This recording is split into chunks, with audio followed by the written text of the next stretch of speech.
লা ইলাহা ইল্লাল্লাহ, লা ইলাহা।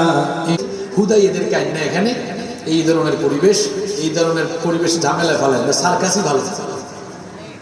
এখানে সার্কাস পার্টি কারা আমরা বসলে বুঝি না। আপনারা কি সার্কাস শুনবেন নাকি কোরআন শুনবেন? যারা কোরআন শুনবেন তারা বসে সব কোরআন শুনবেন ইনশাআল্লাহ। আমরা কোথায় ছিলাম মনে আছে? পরকাল অবিশ্বাসীদের স্বভাব, এরা এতিমের মাল অন্যায়ভাবে, জোরে বলেন অন্যায়ভাবে। আপনারা বাদ এদের সাথে আলাপ করি, এতিমের মাল কি করে অন্যায়ভাবে ভক্ষণ করে। গুরুস্থানে আলোচনায় বসেছি, ঠেকছি মুর্দা জীবিত কিন্তু মরে গিয়েছে। কিছু মানুষ কিন্তু জীবিত থাকা অবস্থায় মরে যায়, জানেন আপনারা? দিল হলো 3 প্রকার। দিল কয় প্রকার? কোরআনে এটা আছে, সুস্থ দিল, অসুস্থ দিল, মরা দিল। কয়টা দিল?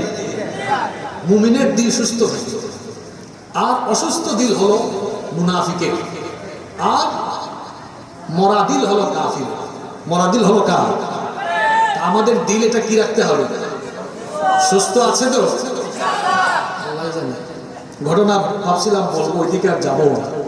তো কাফিরের স্বভাব হলো এতিমের মাল অন্যায়ভাবে ভক্ষণ করার। মুমিন কখনো এতিমের সম্পদ অন্যায়ভাবে ভক্ষণ করে না, বরং মুমিনরা এতিমদেরকে দেখাশোনা করে, তত্ত্বাবধান করে, লালন পালন করে, এতিমদেরকে ভালোবাসে।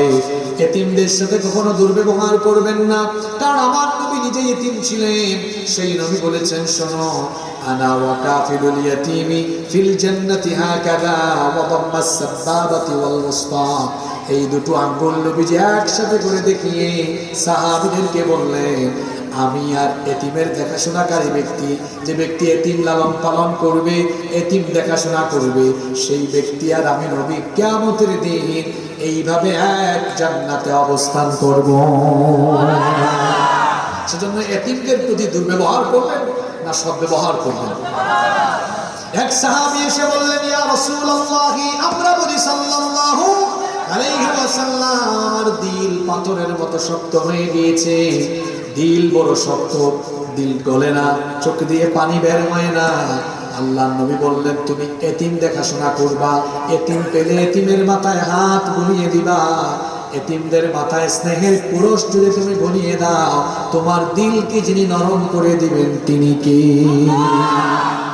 এতিমদেরকে মহব্বত করবেন। আমাদের দেশে এই জায়গায় আলেম ওলামাদের অনেক অবদান।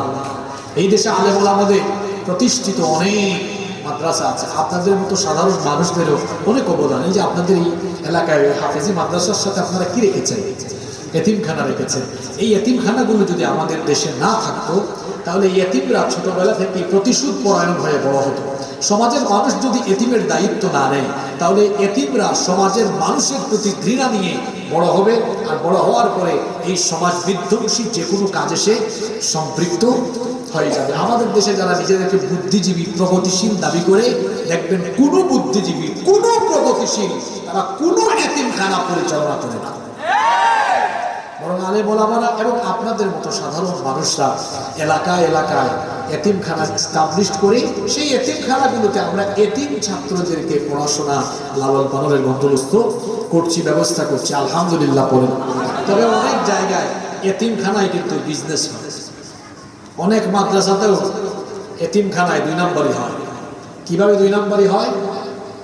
দেখা যায় এতিমের সাথে ইয়াতিম ছাড়াও আবাসিক ছাত্ররা এতিমদের জন্য আসা দান সদকা খাচ্ছে, এমনকি মাদ্রাসা পরিচালনা কমিটির সভাপতি সেক্রেটারি সুদ্ধা খাচ্ছে।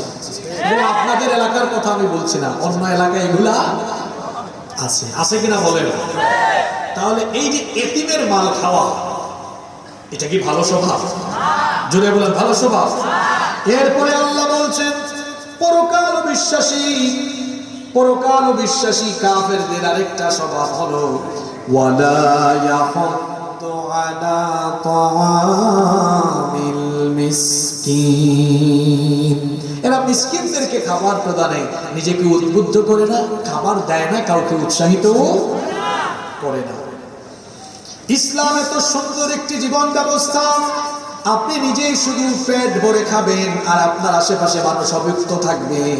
ইসলাম এ ধরনের ভারসাম্যহীন ইসলাম এই ধরনের ভারসাম্যহীন জীবন ব্যবস্থা চায় না, বরং ভারসাম্যপূর্ণ একটি সমাজ ইসলাম কায়েম করতে চায়, যেখানে সবাই খেয়ে পরে জীবনযাপন করতে পারবে। এজন্য যাদেরকে আল্লাহ সম্পদ দিয়েছেন, সেই সম্পদওয়ালাদের, সম্পদশালীদের সম্পদের মধ্যে অভাবী আর বঞ্চিতদের হক যিনি রেখে দিয়েছেন তিনি কে? সে আল্লাহ বলছেন, ওয়াফি আমওয়ালিহিম হাক্কুল লিস-সাইলি ওয়াল মাহরুম, তাদের সম্পদের ভেতরে অভাবী আর বঞ্চিতদের হক রেখে দেওয়া হয়েছে। যাদের সম্পদ আছে, আপনি ভাববেন না এই সম্পদগুলো শুধু আপনার। আল্লাহ আপনাকে সম্পদশালী বানিয়েছে যাতে করে আপনার মাধ্যমে আরো বহু মানুষের উপকার হয়। এজন্য যাদেরকে সম্পদ দেওয়া হয়েছে, অবশ্যই তারা নিজেরা ভালো থাকার পাশাপাশি আশেপাশের মানুষদেরকে ভালো রাখার চেষ্টা করবেন। কিয়ামতের দিন আল্লাহ তাআলা বহু মানুষকে আটকে দিবেন, বহু নামাজিকে আটকাবেন, বহু হাদিসাবকে আটকাবেন। আটকায় দেয়া বলবেন, দাঁড়াও, আমি তো ভুক্ত ছিলাম, কিন্তু তুমি তো আমাকে খাবার দাও নাই। তখন এই বান্দা বলবে, আল্লাহ তুমি তো রাজ্জাক, তুমি সবাইকে রিজিক দাও, তুমি আবার কেমনে ক্ষুধার্ত থাকো?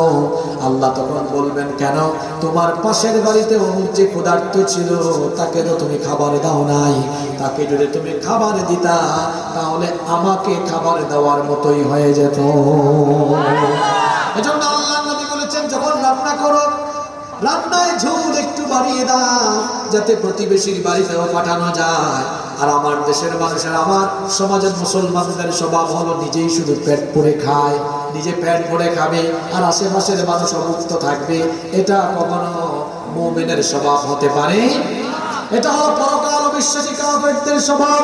রব্বুল আলামিন কোরআনে কারীমের 89 নম্বর সূরা সূরাতুল ফজরের 17 নম্বর আয়াত থেকে বলছেন, কাল্লা বাল্লা তুকরিমুনাল ইয়াতীম ওয়ালা তাহাদ্দুনা আলা তাআমিল মিসকিন। কখনোই, বরং তোমরা এতিমদেরকে সম্মান করো না এবং মিসকিনদেরকে খাবার প্রদানে উৎসাহিত করো না। অন্যদিকে আল্লাহ মুমিনদের স্বভাব বলেছেন, ঈমানদারদের স্বভাব হলো ওয়ায়ুতঈমুনা আত-তাআমা আলা হুব্বিহি মিসকিনান ওয়া ইয়াতীমান ওয়া আসীরা। আল্লাহ তাআলা বলছেন, খাবার দাবার তাদের কাছে আকর্ষণীয় এবং প্রিয় হওয়া সত্ত্বেও এই মুমিনেরা নিজে খাওয়ার পাশাপাশি এতিম, মিসকিন এবং বন্দীদেরকে খাওয়ায়। তারা কেন খাওয়ায়? দুনিয়ার খেতেই পাওয়ার জন্য নয়, কিংবা যাদেরকে খাওয়াচ্ছে তাদের কাছ থেকে বাহবা, শুকরিয়া কিংবা পুরস্কার পাওয়ার জন্য নয়।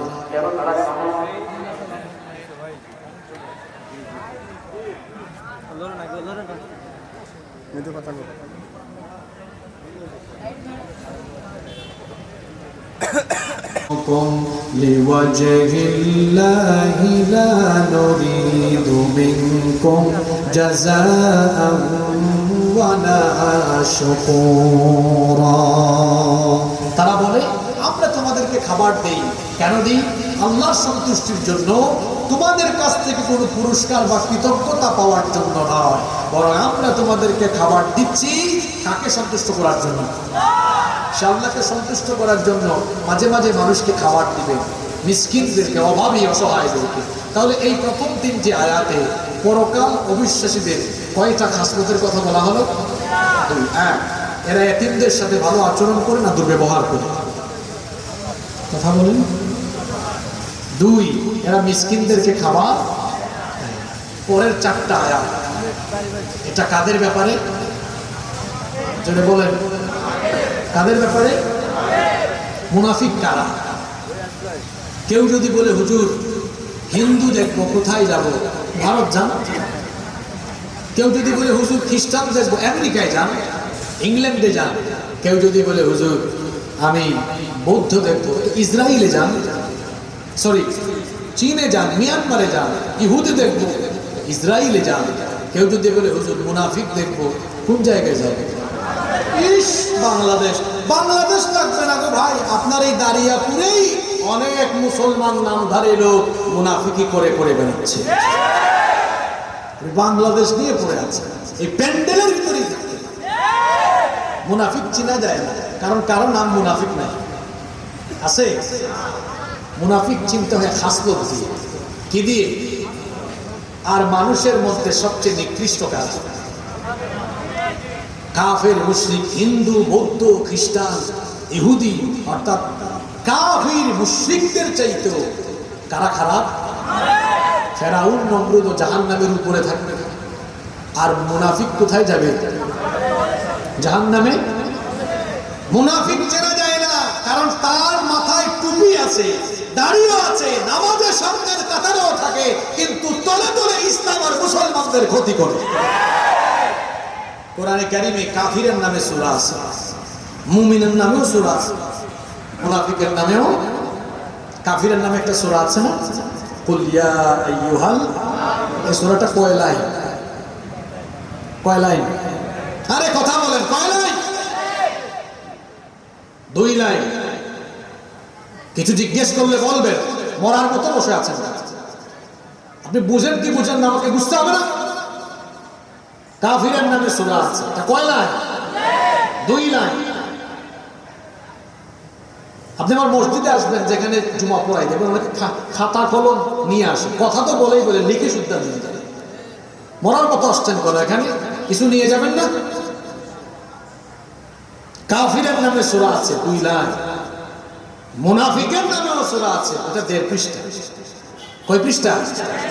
কাফিরের পরিচয় দিতে আল্লাহর লাগছে মাত্র 2 লাইন, মুনাফিকের পরিচয় দিতে আল্লাহর প্রয়োজন পড়েছে 1.5 পৃষ্ঠা। তার মানে কাফিরের চাইতে মুনাফিক অত্যন্ত জঘন্য এবং খারাপ। মুনাফিকের ব্যাপারে এই সূরার 7 আয়াতের 3 আয়াত কাফিরের ব্যাপারে, আর 4 আয়াত এখানেও মুনাফিকদের ব্যাপারে বেশি বর্ণনা। মক্কায় কোনো মুনাফিক ছিল? মুনাফিকদের গোড়াপত্তন হয়েছে মদিনায়। কোথায় হয়েছে? কাদের মাধ্যমে? আব্দুল্লাহ বিন উবাই বিন সুলুলের মাধ্যমে। এবং সেটা কেন হয়েছে জানেন? পাওয়া, ক্ষমতার জন্য। জানেন কিনা আপনারা? মুনাফিকদের ইতিহাস বলছে আপনাদের। পৃথিবীতে মদিনায়, আল্লাহর নবী মদিনায় যাওয়ার পরে মুনাফিকদের দল বের হয়। সেটা কখন? এই আব্দুল্লাহ বিন উবাই, আল্লাহর নবী মক্কা থেকে মদিনায় হিজরত করার আগে আউস আর খাজরাজ গোত্রের মানুষ আব্দুল্লাহ বিন উবাইকে প্রায় নেতৃত্বের আসনে বসিয়ে দেওয়ার জন্য সবকিছু আঞ্জাম দিয়ে ফেলেছিল, শুধু মুকুটটা দেওয়া আর চেয়ারে বসানো বাকি ছিল। এমন সময় মক্কা থেকে মদিনায় আসলেন মুহাম্মাদুর রাসূলুল্লাহ সাল্লাল্লাহু আলাইহি ওয়াসাল্লাম। তার সব আশা, জোরে বলুন, সব আশা কিন্তু ছেড়ে দেয় না। কে বলছে শেষ? ছাড়ে নাই, না ছাইরা সে তখন তার সাঙ্গপাঙ্গ নিয়ে বাহ্যিকভাবে সবাইকে দেখা যায় ইসলাম গ্রহণ করেছে। বাহ্যিকভাবে ইসলাম গ্রহণ করে এই লোকটা এত খারাপ, আল্লাহর নবীর পিছনে নামাজে দাঁড়াতো, নবীজির সাথে দাওয়াত খেতে যেত, কিন্তু এই লোকটাই গোপনে গোপনে কাফের মুশরিকদের সাথে আঘাত করে ইসলাম আর মুসলমানদের ক্ষতি সাধন করেছে।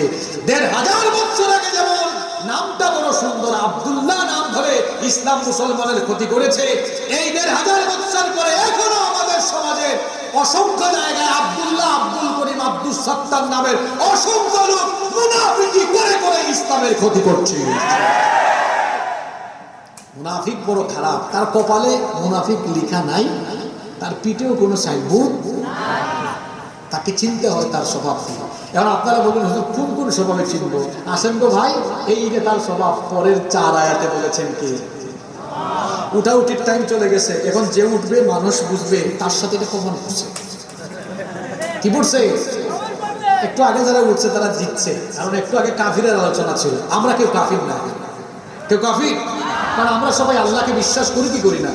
আল্লাহ মানি, রসুল মানি, কিতাব মানি, আখিরাত সব মানি।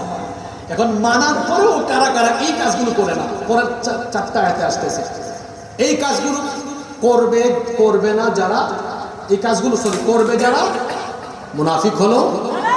উঠছেন খালি, মানুষকে বলবো তাকান, মানুষগুলো কমন পড়ছে, মনোযোগ আছে তো? পরের 4টা আয়াত শুরু হচ্ছে কাদের ব্যাপারে? আল্লাহ বলছেন ফাওয়াইলুল লিল মুসাল্লিন আল্লাযীনা হুম আন সালাতিহিম সাহুন।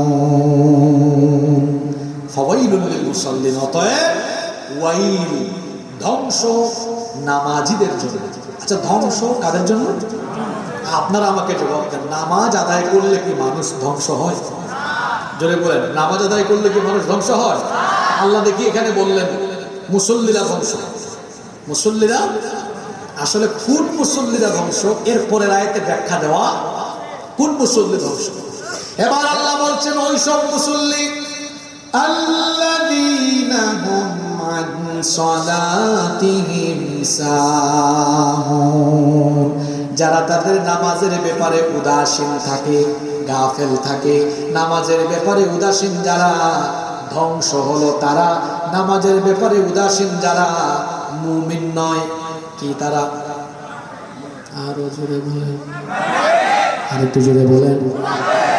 প্রশ্ন হলো হুজুর, নামাজের ব্যাপারে উদাসীন কারা? 5 শ্রেণীর মানুষ নামাজের ব্যাপারে উদাসীন। কয় শ্রেণী? আসেন তো এবার মিলায়া নেই, আমার সাথে মিলে কিনা। আল্লাহর কসম, আমার সাথে মিললে তওবা করে আমি নিজে বাড়ি যাব, সংশোধন হব, এই নিয়তে আপনারাও শুনবেন। রাজি আছেন? মুফাসসিরগণ 5টা ব্যাখ্যা দিয়েছেন নামাজের ব্যাপারে উদাসীন। 1 নম্বরে তারা যারা নিয়মিত নামাজ আদায় করে না, ইচ্ছা হলে নামাজে যায়, ইচ্ছা হলে নামাজে যায় না। অনিয়মিত নামাজি। আর অনিয়মিত নামাজি হলো অনেক প্রকারের। 1 নাম্বার হলো সাপ্তাহিক, তারা শুধু জুমার দিনে যায়। 2 নাম্বার মাসিক, তারা শুধু রমজান মাসে নামাজে যায়। 3 নাম্বার এরা সিজনাল, শবে বরাত, লাইলাতুল কদর, এই রাতগুলোতে পাওয়া যায়। 4 নাম্বার হলো বার্ষিক নামাজি, 2 ঈদে দেখা যায়। 5 নাম্বার হলো আরেকটা আছে শুধুমাত্র জানাজার নামাজি, জানাজার নামাজে গেলে একটু বক্তৃতা করা যায়। এই মোট বললাম কয় প্রকার? এই 5 প্রকারের নামাজি 5 ওয়াক্তের নিয়মিত না অনিয়মিত? রাগ করবেন না, পায়ে ধরে বলে যাচ্ছি, এই 5টা রূপ যার ভেতরে আছে, যে সাপ্তাহিক নামাজি, যে মাসিক, যে ব্যক্তি মাসিক, এই দেখেন সাপ্তাহিক, মাসিক, বার্ষিক, সিজনাল, জানাজার নামাজি, এই 5টা খাসলত, এই 5টা স্বভাব যাদের মধ্যে আছে, এই 5 প্রকারের নামাজি দ্বারা মুনাফিক হলো তারা। এই 5 প্রকারের নামাজি যারা ধ্বংসপ্রাপ্ত তারা। এখন উঠতেন খালি, উঠলেই মানুষ ধরবে। এই 5 প্রকারের চেয়ে যে কোনো 1 প্রকারে ধরা পড়ছে। কয় প্রকার বললাম? হাসানোর জন্য বলছি না, কত সাংঘাতিক কথা, সাংঘাতিক কথা তো এটা। মুসল্লি ধ্বংস। কোন মুসল্লি দেখি বলেন তো? 1 নাম্বার কি বলছিলাম?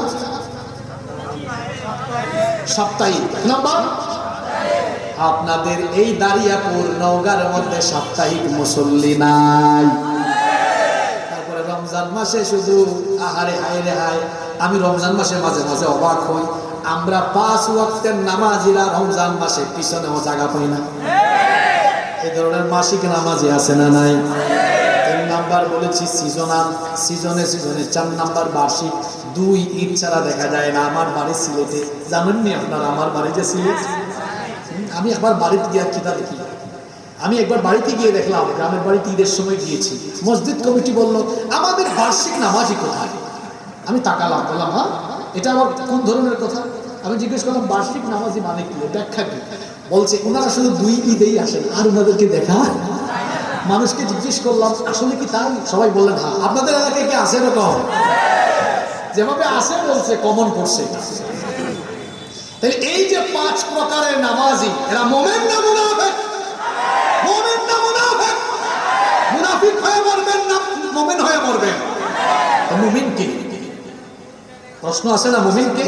এই উত্তর আমি দিব না আল্লাহ দিবেন? আল্লাহ বলছেন মুমিন হলো কদ আফলাহাল মুমিনুন। মুমিনের নামে আল্লাহ সূরা দিয়ে বলেছেন অবশ্যই সফল কাম মুমিনরা।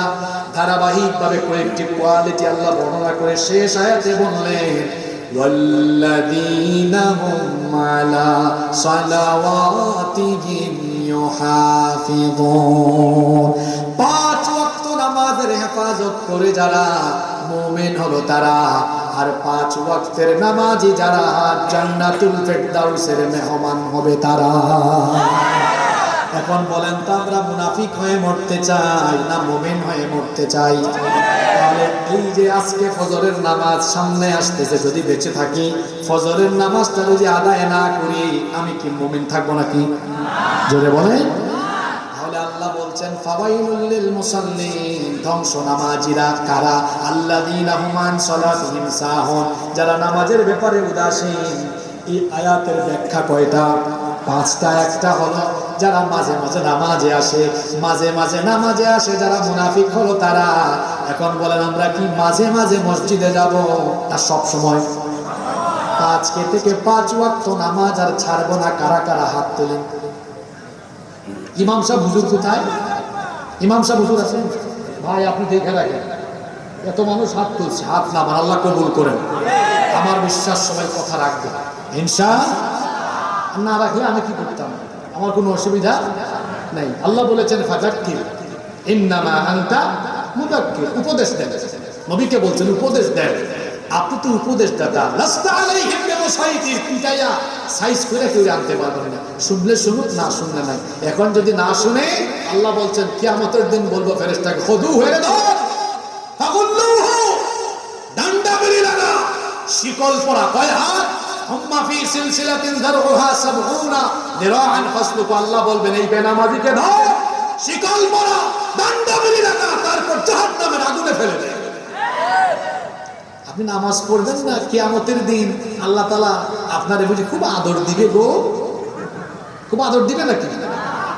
সাইজ করে ফেলবে, পিঠে সাইজ করে ফেলবে ফেরেশতা। নামাজ ছাড়বেন?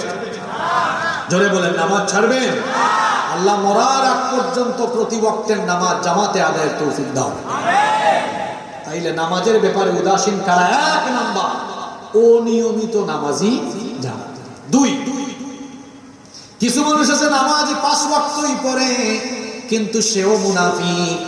যে ব্যক্তি 5 ওয়াক্তের নামাজের বেশিরভাগ নামাজ দেরি করে পড়ে, এই খাসলতটা কিন্তু পুরুষের চাইতে নারীদের বেশি। বিশেষ করে নারীরা যোহরের নামাজ, আসরের নামাজ বেশি লেট করে পড়ে। অনেক পুরুষরা আবার বিকেল বেলা আসরের নামাজটা দেরি করে পড়ে।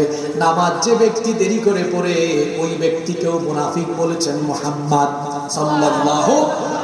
শুনেন তাহলে হাদিস, তিরমিজি শরীফের হাদিস, আল্লাহর নবী বলেছেন তিলকা সালাতুল মুনাফিক, ওইটা হলো মুনাফিকের নামাজ। ইয়াজলিসু ইয়ারকাবুশ শামস, বসে বসে সূর্য দেখে। হাত্তা ইযা কানাত বাইনা করনাইশ শাইতান, এরপরে শয়তান যখন এরপরে সূর্য যখন শয়তানের 2 শিঙের মাঝখানে চলে যায়, অর্থাৎ সূর্য অস্ত হওয়ার সময় যখন চলে আসে, এটা দেখেই কওমা, ওই ব্যক্তি দাঁড়ায়। ফানা করা আরবাআন, তারপরে ওই ব্যক্তি ঠুকর ঠুকর করে 4টা সাজদা মারে। লা ইয়াযকুরুল্লাহু ফিহা ইল্লা কালিলা, তার নামাজের মধ্যে আল্লাহর স্মরণ খুব বেশি থাকে না। তাহলে প্রতি ওয়াক্তের নামাজ জামাতে আদায় না করে দেরি করে নামাজ আদায় করে যারা মুমিন নয়, মুনাফিক।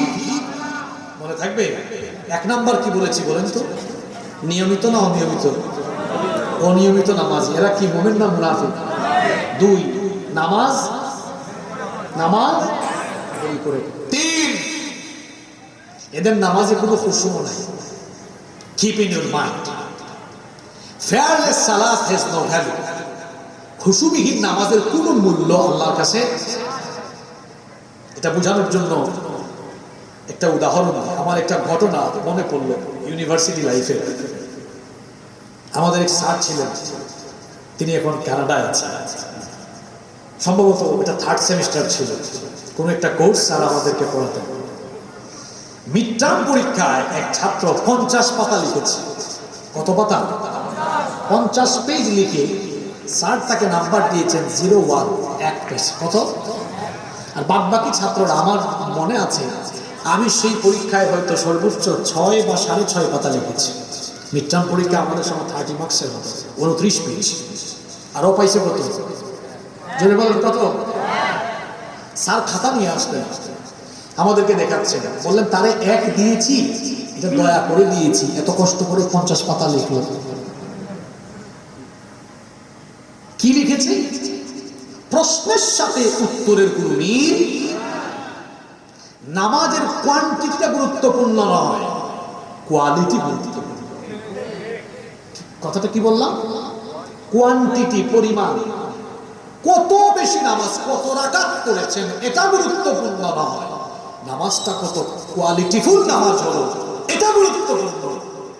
একজন সাজদা দিয়েছে, একজন নামাজ আদায় করেছে 10 রাকাত তাহাজ্জুদ, আরেকজন করেছে 2 রাকাত, কিন্তু 2 রাকাতে রুকু সুন্দর, সাজদা সুন্দর। ওই যে এখানে যারা ছাত্র ভাইয়েরা আছেন, একজন একটা প্রশ্নের উত্তর লিখে 1.5 পৃষ্ঠা ঝকঝকা ফকফকা লেখা সুন্দর প্রশ্নে যা উত্তর, পরীক্ষক দিয়েছেন 10-এ 9। আরেকজন লিখেছে 10 পাতা, প্রশ্নের সাথে উত্তরের কোনো মিল, তাকে দিয়েছেন ডবল 0। নামাজের কোয়ান্টিটি নয়, নামাজটাকে কোয়ালিটিফুল করতে। বলবেন হুজুর তাহলে কোয়ালিটিফুল না কোন নামাজ? কিছু মুসল্লি আছে, এই দেখেন আমার দিকে তাকায়, কাদের নামাজে কুশল নেই?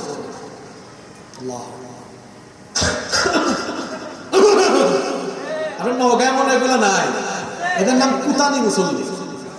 কি মুসল্লি? কুতকুতানি মুসল্লি। আছে না এরকম? কাশিমের ইমাম সাহেবকে সিগন্যাল মারে, হুজুর তাড়াতাড়ি কাজ শেষ করে। হাসিয়ের না, এগুলো আছে না? আরো আছে কিছু মানুষ নামাজে দাঁড়ায় আমার দিকে তাকায়, না তাকাইলে বুঝবেন করে না। এইরকম কারবার একবার আমার সাথে ঘটছে। আমি একবার এক মসজিদে আসরের নামাজে ঢুকেছি, তাকবীরে উলা ছুটে গিয়েছি, আমি যেতে যেতে নামাজের প্রথম রাকাত চলছে, আমি গিয়ে দাঁড়াচ্ছি, যার পাশে দাঁড়াবো ওই লোক কি করছে, আমি যখন দাঁড়াচ্ছি সে আমার দিকে আমরা তাকাই। আমিও বুঝলাম যে দুষ্ট মুসলমান। আমি তার মাথা ধরে বললাম, মিয়া আমার দিকে না ওই দিকে তাকাই। এরকম মুসল্লি আছে না? আরে আরো সাংঘাতিক দুষ্ট মুসল্লি আছে, ওরা সাজদায় গিয়া মাথা ধরে ভালো করে দেখে ওই যে পিছন দিয়ে কয় কাতার হয়েছে, দেখে কি দেখে না? এই নামাজে খুশু আছে। অনেকে আছে নামাজে দাঁড়াইয়া কলার ঠিক করে, দাড়ি ঠিক করে, আছে না? আল্লাহর নবী মসজিদে নববীতে দেখলেন এক লোক নামাজে দাঁড়িয়ে দাড়ি এরকম খেলাধুলা করছে। নবীজি বললেন, লাউ খাশা কলবাহু লা খাশিআত জাওয়ারিহু। লোকটার অন্তরে যদি আল্লাহর ভয় থাকতো, নামাজে দাঁড়িয়ে এরকম দাড়ি নিয়ে খেলাধুলা করতো। কিছু মানুষ আছে নামাজে গিয়ে ফ্যান গুনে, কি গুনে? 2 বন্ধু নামাজে ঢুকেছে, নামাজ থেকে বের হইয়া একটা আরেকটা কয়, দোস্ত দেখছো এই মসজিদে 104টা ফ্যান আছে। তুই কেমনে জানাস? হুজুর হুজুরের কাম করছে, আমার কাম আমি করছি। অনেকে আছে আবার ব্যবসায়ী, নামাজি দিয়ে হিসাবও করে। এক মসজিদ, বাজারের মসজিদ, এশার নামাজে ইমাম সাহেব সালাম ফেরাই বলতেছেন, ভাই গো, ও মুসল্লি ভাইরা, আজকে আমার একটু খটকা লাগতেছে না, আমার চাঁদ হইল না 3 রাকাত হইল। কেউ কথা কয় না। এক মুসল্লি দাঁড়ায় বলে, হুজুর আমি 100% নিশ্চিত আজকের নামাজ 3 রাকাত হয়েছে। ইমাম সাহেব জিজ্ঞেস করলেন, আপনি এত নিশ্চিত কিভাবে হলেন? তখন ওই মুসল্লি বলল, হুজুর শুনেন, এই বাজারে আমার 4টা দোকান আছে, আমি এশার নামাজে আসলে আপনার কাম আপনি করেন, আর আমি প্রতি রাকাতে আমার একটা দোকানের হিসাব করি, 4 রাকাতে হয় কয়টা? আমি প্রত্যেক দিন আমার 4টা দোকানের হিসাব শেষ করি, আমার কোনো অসুবিধা হয় না। কিন্তু আজকে আমি 3টা করলাম, আপনি সালাম ফিরাই ফেললেন। হ্যাঁ, আমার 3টা দোকানের হিসাব করেছি, একটা দোকানের হিসাব বাকি আছে, আমি নিশ্চিত আপনার আরো 1 রাকাত বাকি আছে। এটা হাসানোর জন্য বলি নাই আপনাদেরকে, এরকম করে না? এরকম যারা করে এদের নামাজে কি খুশু আছে? ধরে বলেন খুশু আছে? তাইলে নামাজের মধ্যে মনোযোগী থাকে না যারা, মুমিন নয়, মুনাফিক হলো তারা। নামাজে কিভাবে আপনি আপনার মনোযোগ ফিরায় আনবেন? প্রশ্ন হতে পারে, হুজুর আমি তো মুনাফিক হয়ে মরতে চাই না, আমার নামাজে আমি খুশু আনতে চাই। নামাজে খুশু আনার জন্য আজকে আমি আপনাদেরকে আমল শিখায় দিব 3টা। জোরে বলেন কয়টা? মা বোনরাও শুনেন। 1 নাম্বার আমল হলো, ইদা কুনতা ফি সলাতিকা ফাসাল্লি সলাতাম মুওয়াদ্দা। ভালো করে শুনেন। When you stand for the salat, keep in your mind it's your final salat. যখন দাঁড়াবেন নামাজে, হৃদয়ে এই অনুভূতি সঞ্চার করবেন, এটি হলো আমার জীবনের শেষ। এটা যদি মনের ভিতরে নিয়ে আসতে পারেন, চিন্তায় এটা নিয়ে আসতে পারেন, বলেন নামাজে মনোযোগ অন্যদিকে ডাইভার্ট হবে? আপনারা বলেন হবে? 2 নাম্বার আমল, যখনই নামাজে দাঁড়াবেন মনে করবেন আমি তো এখন আমার আল্লাহর সাথে কথা বলবো। সুবহানাল্লাহ। এটা বুঝাই দেয়, আপনি যখন আপনার শীর্ষস্থানীয় নেতার সাথে কথা বলেন তখন কি আপনার মনোযোগ অন্যদিকে থাকে? কত সেন্স! আরে লিডারের সাথে কোন কথা কেমনে বললে বেয়াদবি হয়, আমার বসের সাথে কোনটা বললে কি হয়। আপনি যেভাবে খুব সচেতনতার সাথে কথা বলেন, নামাজ এইরকম সচেতন থাকতে হবে। আমি তো আমার আল্লাহর সাথে কথা বলছি, আল্লাহর প্রেমে মাতোয়ারা হয়ে যেতে হবে। সুবহানাল্লাহ। ঘটনা তো একটা মনে পড়ে গেছে, বলবো? ইমাম আজম আবু হানিফা রাহমাতুল্লাহ আলাইহি, নাম শুনছেন তো আপনারা? আমাদের বাংলাদেশের মসজিদগুলোর ইমাম সাহেবের মতো ইমাম তো ইমামুল আযম, কত বড় মাপের ইমাম। তিনি রাতের বেলা তাহাজ্জুদে দাঁড়িয়েছেন। কিসে দাঁড়িয়েছেন? তার পাশের বাড়িতে আগুন লাগছে। কে লেগেছে? পাশের বাড়িতে আগুন লাগলে আপনারা কি তাকায় তাকায় দেখেন না আগুন নিভান? পুরো গ্রামের মানুষ ছুটে এসেছে আগুন নেভানোর জন্য। আগুন নেভানো শেষ, মানুষজন দেখতেছে আশ্চর্য ব্যাপার, পাশের বাড়ির আবু হানিফা এখানে নাই কেন? ভাবলো ওনার কোনো ক্ষতি হলো কিনা, গিয়ে দরজায় নক করেছে। অনেকক্ষণ পরে তিনি দরজা খুলেছেন। লোকজন বলল, আবু হানিফা তোমার পাশের বাড়িতে আগুন লেগে সব ছারখার হয়ে গেল, পুরো গ্রামের মানুষ এসে আগুন নিভাইলাম, তুমি আসলা না কেন? তিনি বলছেন, ইন্না লিল্লাহি ওয়া ইন্না ইলাইহি রাজিউন। কখন আগুন লাগলো? আচ্ছা বলেন তো, আপনার পাশের বাড়িতে আগুন লাগছে আর এই দাঁড়িয়াপুরের মানুষ এসে আগুন নিভাইছে, আপনারে বললো আপনি আসলেন না কেন? আপনি বললেন কখন লাগছে। মানুষ তখন আপনারা কি বলবে? আবু হানিফা রাহমাতুল্লাহ আলাইহি যখন বললেন কখন লাগছে, লোকেরা বললো, আবু হানিফা আমরা তো জানি তুমি খুব জ্ঞানী মানুষ, তুমি কি ঠাট্টা করো আমাদের সাথে? তিনি বললেন, আল্লাহর কসম ঠাট্টা করছি না, আগুন লাগলেও লাগতে পারে, হয়তো তোমরা এসে নিভিয়েছো। আসলে আমি এটা বলতে পারি না, এই কারণে তোমরা সবাই মিলে যখন আমার প্রতিবেশীর বাড়ির আগুন নেভানোর কাজে ব্যস্ত ছিলে, ঠিক ওই সময়ে আমিও সাজদায় পড়ে গিয়ে আমার রবের সাথে কথা বলে বলে জাহান্নামের আগুন নেভানোর কাজে আমি ব্যস্ত ছিলাম। এই হলো আমাদের পূর্ববর্তীদের নামাজ। নামাজে দাঁড়াইলে আশেপাশের খবর থাকে না। আর আপনাদের নামাজ কেমন জানেন? বলবো, মসজিদে গিয়েছে, মশা কামড় মেরেছে, নামাজের মধ্যে বলে, ও হুজুর কহেন দেন আছে না, মশার কামড়ে বুঝে। ওইদিকে আলী রাদিয়াল্লাহু আনহু, হ্যাঁ আলী রাদিয়াল্লাহু আনহু যুদ্ধের সময় পায়ে কি ঢুকলো? তীর ঢুকলো। যে সাহাবী দিয়ে খুলতে চায়, চিৎকার। নবীজি দেখে বললেন, হে সাহাবীরা থামো, তোমরা আলীর পা থেকে এই বিষাক্ত তীর খুলতে অপেক্ষা করো, আজান হোক। সাহাবীরা ভাবলেন আজান হলে কি হবে? নবীজি বললেন আজান হোক না, তারপর দেখবা। আজান হলো, আলী রাদিয়াল্লাহু আনহু নামাজে দাঁড়ালেন। নবীজি বললেন, যাও আলীর পা থেকে ওইটা খুলে বের করে। আশ্চর্য ব্যাপার, যে তীর নামাজের আগে টান মারলেই তিনি ব্যথায় চিৎকার করে উঠতেন, ওই তীর সাহাবীরা টাইনা টাইনা টাইনা টাইনা বের করে ফেলেছে, তিনি উহ শব্দ বলেন নাই। নামাজ শেষ হলো, তাকে জিজ্ঞেস করা হলো, আমি কি কিচ্ছা বলতেছি? নামাজ শেষ হলো, জিজ্ঞেস করা হলো, ভাই আপনি না নামাজের আগে এটা খুলতেই দেন নাই, চিৎকার করলেন, আপনার পায়ের তীর খোলা তো শেষ। তিনি বললেন, কি বলো? আমি তো টেরও পেলাম না। মানুষজন বললেন, কেন টের পেলেন না? তিনি তখন বলেন, আমি নামাজে দাঁড়ালে দুনিয়ার কোনো হুশ চিন্তা আমার মাথায় থাকে না, কারণ আমি আমার আল্লাহর প্রেমে মাতোয়ারা থাকি। সুবহানাল্লাহ। নামাজে কিভাবে খুশু ফেরাই আনবে? এক নাম্বার কি বলেছিলাম, কার মনে আছে? নামাজকে জীবনের শেষ নামাজ মনে করতে হবে। দুই, মনে করতে হবে আমি কথা বলছি কার সাথে। নাম্বার 3, নামাজের মধ্যে কখনোই তাড়াহুড়া করবেন না, ধীর স্থির ভাবে আদায় করবেন, নামাজে মনোযোগ থাকবে ইনশাআল্লাহ। আমরা কোন আয়াতের ব্যাখ্যায় ছিলাম, ফাওয়াইলুল লিল মুসাল্লিন, আল্লাহ